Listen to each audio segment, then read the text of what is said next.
થઈ શકાય તેવી ફરાળી વાનગી રજૂ કરું છું અને આજની વાનગી છે ફરાળી ઢોકળા। જો તમને આ વિડિયો ગમે તો લાઈક અને સબસ્ક્રાઇબ જરૂરથી કરજો અને તમારા ફ્રેન્ડ્સ અને રિલેટિવ્સમાં જરૂરથી શેર કરજો। ફરાળી ઢોકળા બનાવવા માટે થઈને 200 ગ્રામ સામો એટલે કે મોરયો લીધો છે અને 1/4 ભાગ સાબુદાણા 50 ગ્રામ સાબુદાણા લીધા છે। હવે આ બંનેને એક મિક્સીમાં એડ કરીએ ને હવે તેને ક્રશ કરીશું। આ ક્રશ કરેલું મિક્સર છે।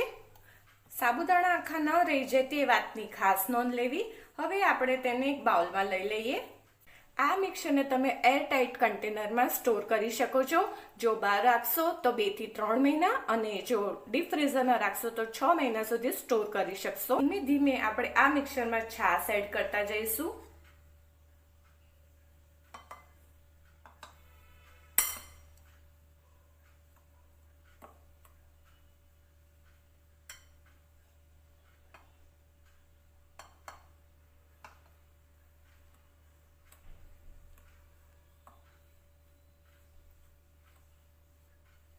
હવે આ ખીરાને 20 થી 25 મિનિટ ઢાંકીને રહેવા દઈશું। હવે એક આપણે બાફેલું બટાકું લઈશું અને તેને છીણી લઈશું। 20 થી 25 મિનિટ બાદ હવે આપણે આ ખીરાને થોડું પાણી નાખીને ઢીલું કરીશું।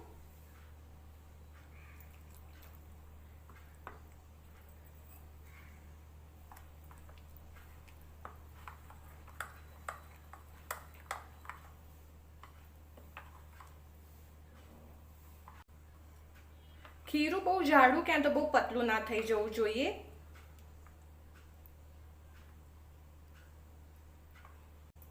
હવે તેમાં છીણેલું બટાકું, સિંધો મીઠું સ્વાદ અનુસાર, આદુ લીલા મરચાંની પેસ્ટ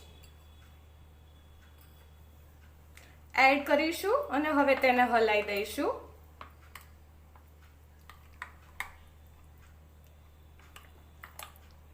ત્યારબાદ આપણે આ ખીરાને 2 ભાગમાં વહેંચી લઈશું।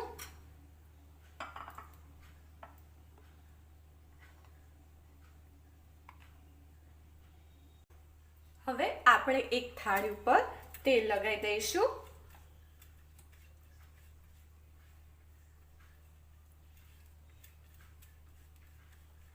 ઈનો એડ કરીશું।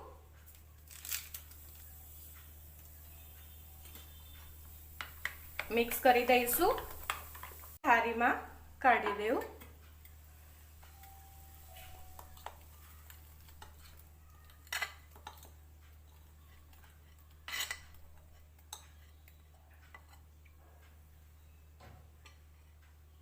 જ્યારે તમે ઢોકળા ચડાવવા મૂકો ત્યારે જ આ ઈનો એડ કરવું।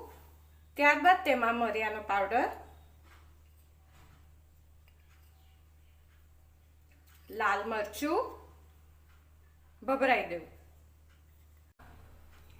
હવે ઢોકળાના કુકરમાં 2 ગ્લાસ પાણી એડ કરીશું અને જાળી મૂકીને આ ડીશ મૂકી દઈશું અને મીડિયમ તાપે થવા દઈશું।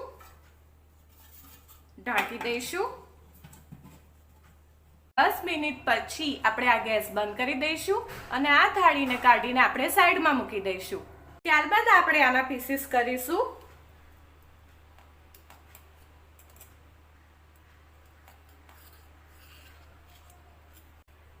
ત્યાર પછી આપણે વઘાર કરવા માટે થઈને વઘાર્યું લઈશું। તેમાં 2 ચમચી ઓઇલ, તેલ થોડું ગરમ થાય ત્યાર પછી જીરું, ત્યાર પછી મીઠો લીમડો, લીલા મરચાં અને તલ એડ કરીશું।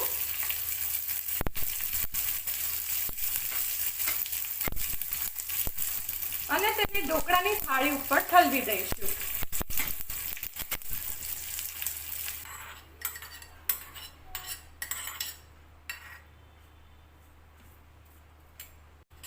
ત્યારબાદ ધાણા એડ કરીશું। ધાણા ઓપ્શનલ છે, જો તમે ના ખાતા હોય તો તમે અવોઇડ કરી શકો છો। ફ્રેન્ડ્સ, ફરાળી ઢોકળા એકદમ રેડી છે। તમે જોઈ શકો છો एकदम સ્પોન્ચી થયા છે, જાળીદાર થયા છે। ફ્રેન્ડ્સ, જો તમને આ વિડીયો પસંદ આવ્યો હોય તો સબસ્ક્રાઇબની જોડે બેલ આઇકન ઉપર ઓલ બટન દબાવજો, જેથી મારા બધા નવા વિડીયો તમને મળતા રહે।